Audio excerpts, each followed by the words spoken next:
Please welcome Alexandra Reeve Givens, John Samples, and Nadine Farid Johnson.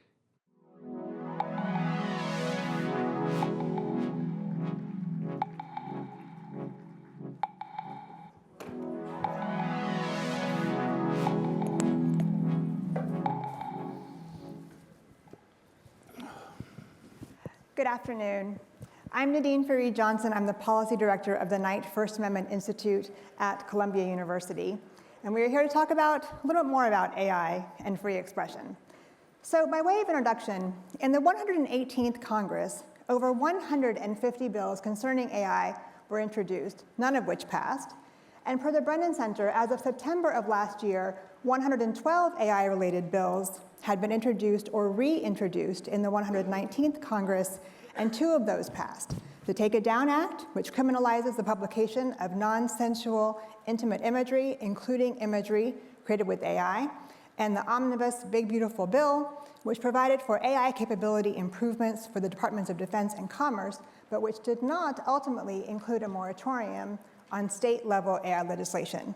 That is a subject of a later executive order, which we'll talk about.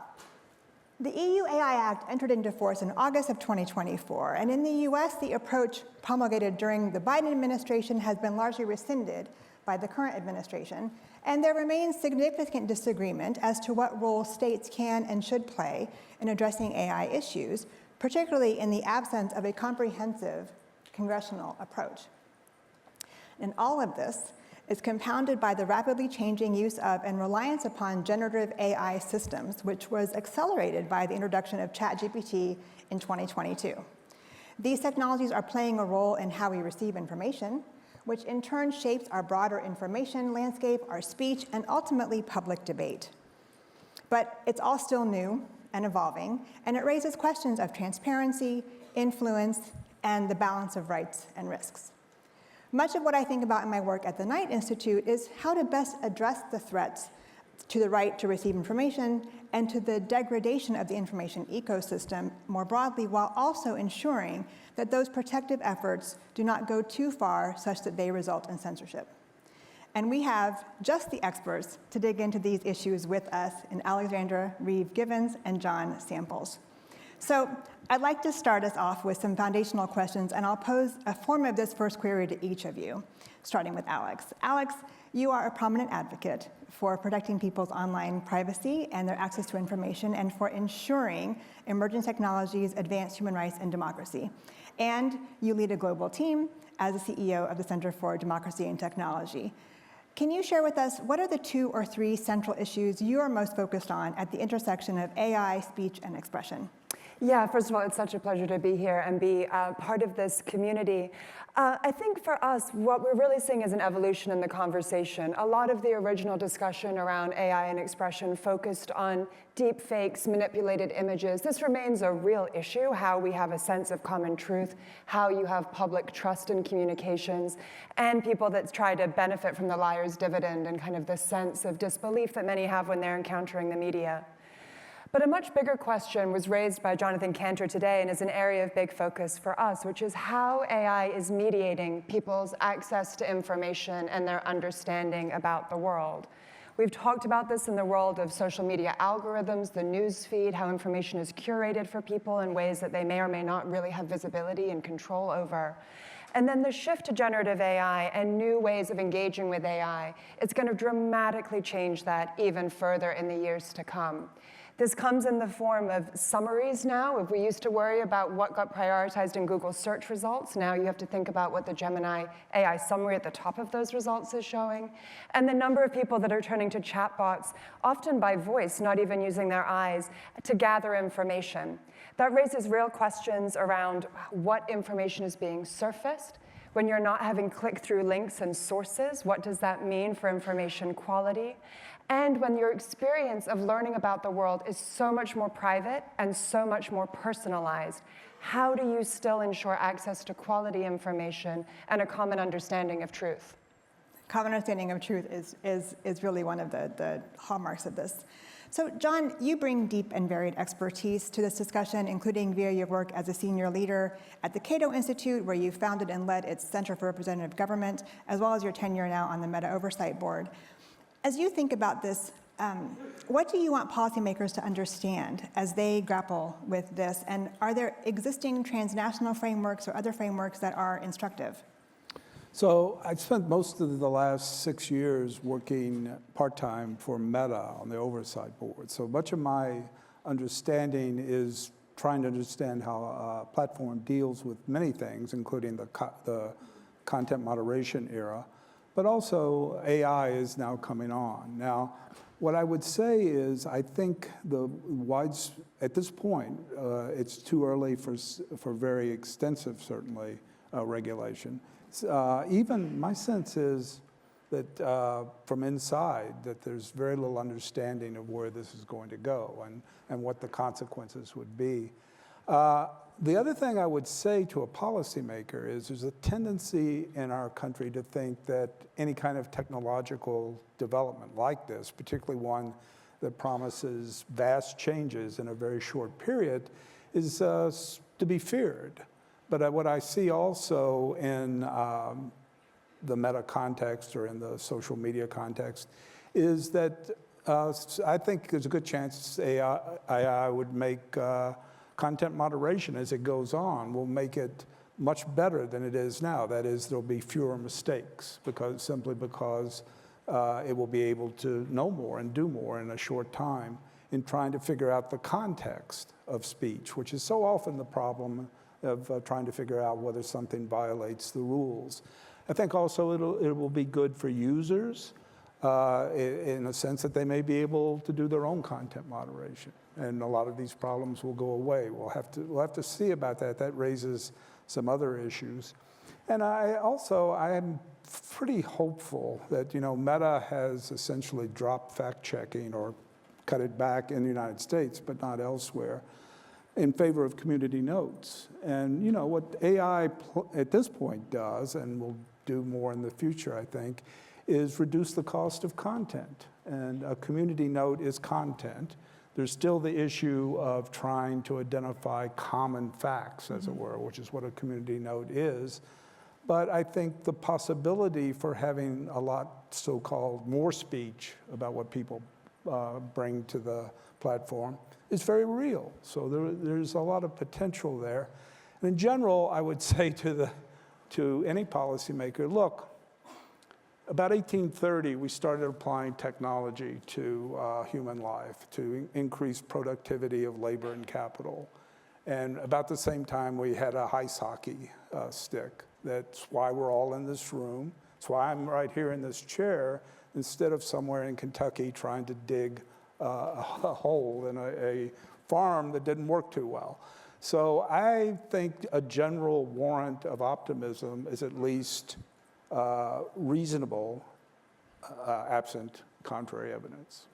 Well, we definitely are going to get to what might be some of the positive use cases, but I want to poke a little bit at your statement that it might not be time for an extensive kind of framework. I'm paraphrasing here, extensive solution here. And I'm actually curious from both of you, as we look at this, are there lessons to be learned from policy-focused efforts that concern social media? Like, are there, what attempts in terms of normative framework building, legislation, or tech company self-regulation, kind of what you're talking about, John, are most instructive there?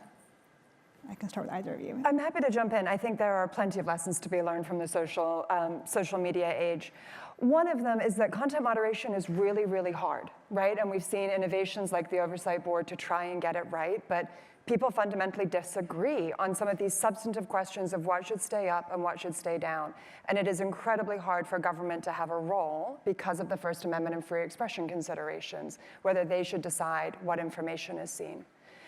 But a maturation in the conversation moved from just talking about substance to talking about process, which is different companies might have a different take on whether heated rhetoric from a politician should stay up or stay down. But what we can demand as users is visibility into what those content moderation policies are. What are the rules of the road that they're applying? How are they applying them in practice? We started practices demanding researcher access to understand what was happening on the social media platforms, to see how they were enforcing those rules. We demanded that these rules should apply no matter what language you are working in or the cultural context that you are working in. And I say this not because the companies all did it. I am a realist and understand the state of the world. But we had at least developed a common language, or what some of the roles and the goals of the game should be, and what good looks like in this space, to at least have a small d democratic participation and understanding in how these gatekeepers are mediating public conversation. And to my mind, I think that's one of the most urgent questions of the moment is we are not having that conversation around AI gatekeepers, and that really has to change. The second lesson from social media is the primacy, the essential need to talk about privacy.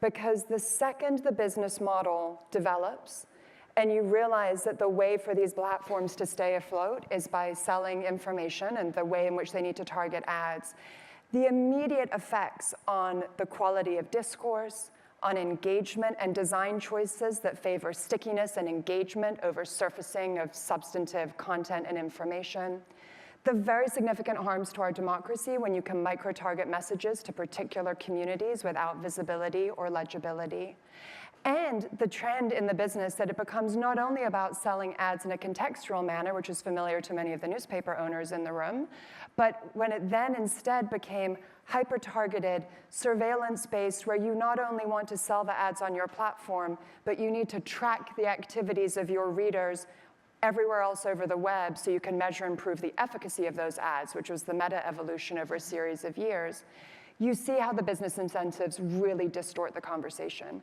And again, that conversation is playing out immediately right now in the AI landscape. So OpenAI famously recently announced that they are going to be integrating ads.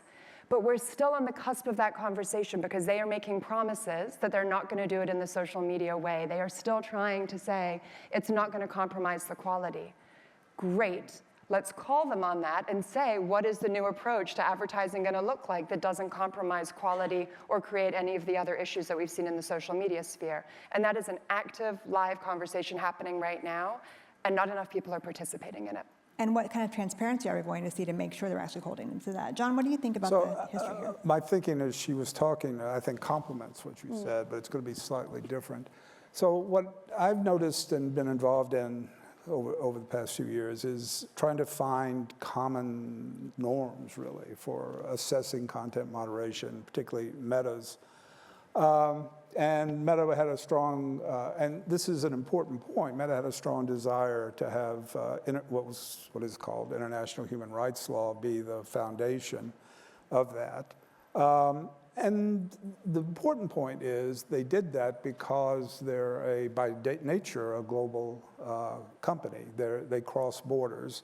So the First Amendment was it was not going to be the way. There were other reasons the First Amendment was not quite right for content moderation, but the crossing of borders was an important one. I think what I would have said 5 or 6 years ago and what I would say now is different. What I say now to you is if you look, for example, international human rights law, it's actually got powerful ambiguities in it, particularly about the nature of harms caused by speech. And those translate directly into suppression of speech for Meta, depending on the way they're decided. I believe now that what I didn't believe starting out was those decisions are properly political. That is what the meaning, if we're going to have, and it's not clear anytime soon we're going to have transnational standards, but they should be decided by people that actually were elected at some point or the other. And also, it's a completely inadequate way of going about it is to have experts make the decisions. Experts have a strong role to play in many things, but not in making the decisions about the values that are ultimately guiding everything. Now, to finish the other part, the problem there, of course, if politics is essential, is you're looking at, first of all, 2 levels, domestic and international. And from the point of view of free speech, domestically, what I like to say is the problem is we're out of equilibrium. And what I mean by that is my assumption has been for some time now, the reason people agree to free speech is because you might censor me, right? So you have a good little game there in which we're both afraid of being censored, so we support robust freedom of speech. Well, we're out of equilibrium in the United States. It's not clear to me how we're going to get back into that. It's good. What we have to do is go through the process, pay some cost, and then finally everyone will figure out that they can't just censor the other guy without consequences. The problem internationally is even more so because we never really had agreement, because we didn't have to. I mean, Europe could be Europe, or other countries could be other countries, and the United States could be the United States. Both AI, I think, and global content moderation kind of brought that to an end. So we're in a tough situation, I would say, but I would say we're most likely to overlook the representational function, because after all these companies and AI itself are built by experts. They're governed by people who admire expertise. And the great danger is the democracy element will be that experts will make more decisions than they should, which is an unusual position, I think, from them. And I do think it's an interesting question when you compare kind of the social media moment to the moment we're in now. Mm-hmm. There was an important call in social media. One of the reasons why we demand transparency in what a content moderation policy is and how it's being enforced. One is, in theory, user choice, although you need competition to be able to have user choice. But two, this notion that the norm shouldn't be written by Mark Zuckerberg on the back of a napkin, right? There should actually be some deliberative process and buy-in and democratic consultation in how you do it. And again, I don't think we got that right in the social media landscape, but the content policies are actually findable. They are legible. There were consultative processes, maybe with the expert class, John, to your point, but still that notion that it shouldn't just be inside the company. When you move into the generative AI space and the notion of how is ChatGPT going to answer a question if you ask, something that's controversial, or even, something as, who is Jesus? How should it answer that question and in what manner? The answers aren't actually legible. The rules aren't legible. So what does democratic participation in decision-making around that norm setting look like? Mm-hmm. There's some experiments in that now. So OpenAI quite famously has something called a model spec. This is where they have articulated their rules of the road for how they deal with these kind of content-related questions. Claude from Anthropic has a constitution. But number one, the efforts at making those participatory were nascent at best, quite under-theorized. And two, it is really hard because, again, how it is an interactive process. So it's not just one playbook. The chatbot is not always going to answer the same question in the same way because it's going to be giving contextualized, very personalized answers. So this question of how do we set the norms for how these next generation gatekeepers of information actually make decisions is really complicated, and we need to be thinking about it a lot more than we are now. It absolutely is. Yeah, please. I'll add one point to this. First of all, that's really good. I mean, and your emphasis on how difficult all this is, I think, is well taken, because if you listen to the public discourse for the last 10 years, it's quite easy. You get the impression that you just do this or that.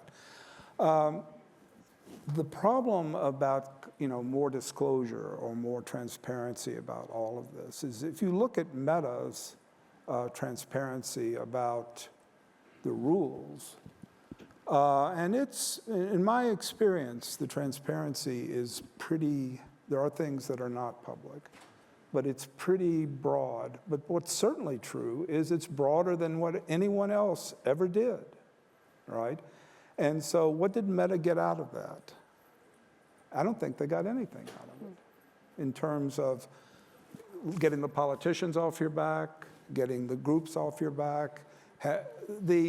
Meta's public image, the questions about, the only time it never really went down fast, but it had problems. But the only time it really went back up is when they started reducing the amount of political content in early 21. And then it just went up really quick. So the problem, I would say, your point is well taken, but the problem is that the interest is not good. I mean, Meta did a lot of disclosure, and it hasn't really helped. It may have helped them in some respects in figuring out stuff, but it hasn't helped big public image issues. Well, I think part of that is, when you're talking about, you said getting Congress off the back. I mean, I think that there are a number of issues in which Congress and frankly users have felt relatively helpless, whether that's justified or not. They have, seems to be, have felt relatively helpless in terms of what to do about these very real issues that happen day to day for users and that happen across the globe. And John, you raised this issue of, and I think it's an important one, the transnational one, in terms of looking at what the First Amendment provides and or dictates, and what how Europe addresses it. I want to get to that issue, but before we do that, I want to come back to something that Alex pointed out in terms of the news gating, information gating. And we are in this era of rapidly transforming fragmented information landscape. We've been talking about it today. The media outlets that we have trusted are being dismantled. In some cases, the freedom of the press in this country, as we know, is increasingly imperiled, and we are seeing AI play a growing role in that information ecosystem, as you mentioned we heard discussed this morning. When that interface is changing access to news, when people are turning to chatbots, and frankly, I hadn't even thought about the fact they're not even using their eyes to do it, but you're right. And these search engines are populating results with often unattributed AI-generated content. How should we think about this phenomenon and what it means for access to information? In terms of, just there's going to be a lot more information, right? And so, and I don't know about you, I mean, everything, by the way, if you're young, when you get old, everything becomes disturbing. And so, is that my issue? Is that it's my new brand. So one of the disturbing things is, the public realm is incredibly noisy. Yeah. It's incredible, by which I mean signal and noise, right? Trying to figure out what the hell people are actually saying and what's true, because there's a lot more information.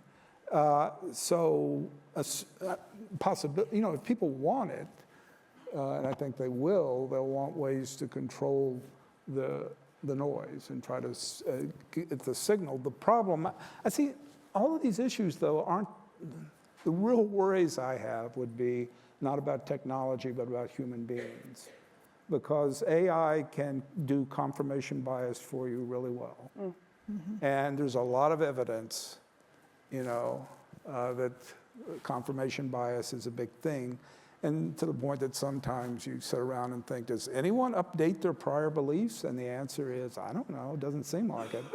So, but that's a human failing, you could get AI maybe that would challenge you, but I suspect that won't be a big profit maker. I do worry about some of the structural effects here. So I kind of surfaced already some of my concerns around the degradation of information quality. How do you actually make sure that the AI results are grounded in sources of information and truth, particularly when it's not really legible how those choices are being made, not kind of publicly legible, and people are having kind of very personalized experiences. But the second part is the structural impact on the human knowledge creators, right? And so Jonathan talked about this earlier in terms of brand flattening. We're seeing this across the board. I mean, just to be very specific, OpenAI just a couple of days ago reported that they're getting 1 million prompts seeking local news a week, which on the one hand shows that you all are in the right business. People are very interested in local news. But number two, that my goodness, this model really is going to impact the people that are generating that local news. Because if you're getting the answer that you want in that query, you're of course not clicking through, unless you're incredibly diligent, not clicking through to the original source. So that is going to be creating massive impacts for advertising. We already know that the business model for newspapers has been under stress, but this just even more so than clips and search did before. This is going to exacerbate all of those concerns. And then, of course, and with that, even if advertising isn't your model, it's still the brand share, kind of the mental ownership that you have of that space if people are just kind of gathering their information from this little pool. The other piece of this is the scraping burden. So Wikipedia has been very public about that. They've shared that 65% of their most expensive traffic is just bot scraping. And so they've had to invest in new data centers just to be able to handle the weight of all of the bots that are scraping their content. And of course, Wikipedia is not getting any of the benefit of that. What I find interesting is kind of seeing how different people are responding to this. So obviously, we're seeing some in the field pursue copyright lawsuits. Others are throwing up paywalls. There's discussion in the Internet Standards Body now about signaling your preferences. So the same way that you can have your website not be scraped for search purposes, can you use that to say, I don't want to be scraped for AI training? But the hard thing is, what if you want your content to be scraped because you believe in contributing to human knowledge that the AI system should be pulling from? That is the really hard rub, right? And so the Wikipedia and everybody else, that Wikipedia is not going to be bringing in copyright lawsuits anytime soon. They believe in the open knowledge movement. And so what is the solution there? And how do you start to have responsibility from the companies that are benefiting so much while still allowing that exchange of information to happen? And ultimately making sure that the human knowledge creators that make knowledge worthwhile and meaningful can continue to survive and thrive. Yeah, John, based on your experience, how do you think about that? How do you think about this responsibility question For for these companies, the developers? AI or the, I was just thinking, the thing that occurred to me was I got a letter a couple of weeks ago, maybe a month ago, that said, your book may have been used by ChatGPT, and this lawsuit is over with, and call this number or go to this website and find out what your compensation is. And my response was, great. I mean, I'm surprised they were interested in my book. I think it's going to be very hard and you have to think about, to regulate in a way that will not have consequences, and to try to come up with ideas about preventing these sorts of problems, right? On the other hand, it does seem odd that for example, the books, it was odd that they were able to do that. But if they had said, well, let's not go to the Russian library or whatever I don't know exactly what they did, but if anyone said that, you would be in a position of where, well, I mean, there's a twofold thing, which is that you would lose out in the competition. And actually, I was thinking, you remember when Google scanned all those books? Now, part of those are in the Google page, Google book page. But actually, when you think about that, that would be fantastic to have in AI. The only problem you've got is compensation for the people who were in it. But the data already exists, and presumably Google has not used it or apart from the partial book pages. So, I mean, another thing about getting old is you get hopefully a little bit more used to not having the answers. So, well, I will say this, and just to acknowledge some of the people in the room who are thinking about this every day as their day job, it really does tell you about how rapidly we need to be thinking about those alternative compensation models. If it's not eyeballs as the driver of revenue, and the field has had to think about this for a long time, what is the next version? And the earlier sessions today talked about some of them, alternative taxation models, kind of, again, the nonprofit movement. There are other ways of thinking about this. Jonathan was talking very much about direct, unintermediated connections with your readers, events as ways of building community. But it just drives home again how essential every problem we thought we already had and we're dealing with, it's going to be magnified. And so the urgency really is here. Right, yeah, absolutely. India did something along those lines, right? Sorry? Yeah.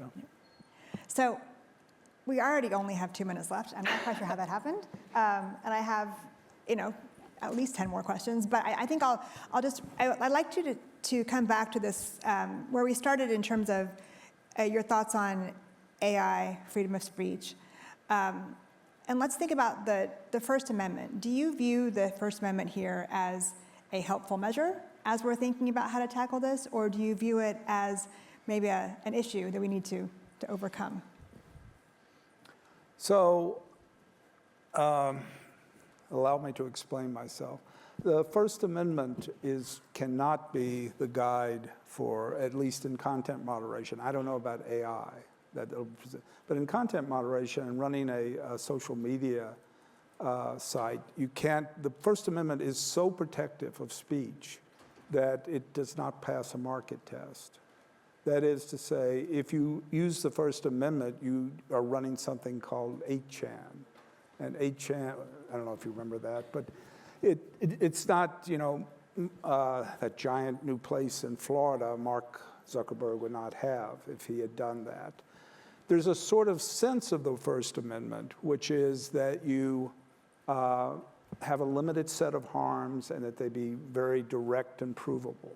It's not exactly incitement, because there's some things people say that will drive people the hell away from the platform. You can't have them on there doing that, because then the company doesn't work. But you really want to get as close to that as possible that's congruent with shareholder interest. All right, So- I want to give Alex. We're out of We have time, just so a yeah. few seconds left. The First Amendment is under such grievous attack in our country that I refuse to attack it on this stage. It is vitally important that we be taking a stand for it. That doesn't mean that it's not incredible. And John, I know you agree with me. I didn't attack the First Amendment. No, of course. But at the same level, it is very hard. The problem of lawful but awful speech is incredibly challenging and has proven one of the most divisive issues in this space for a long time. I do worry about it being weaponized now to the role of AI outputs in the First Amendment is contested. We don't have enough people really thinking about this.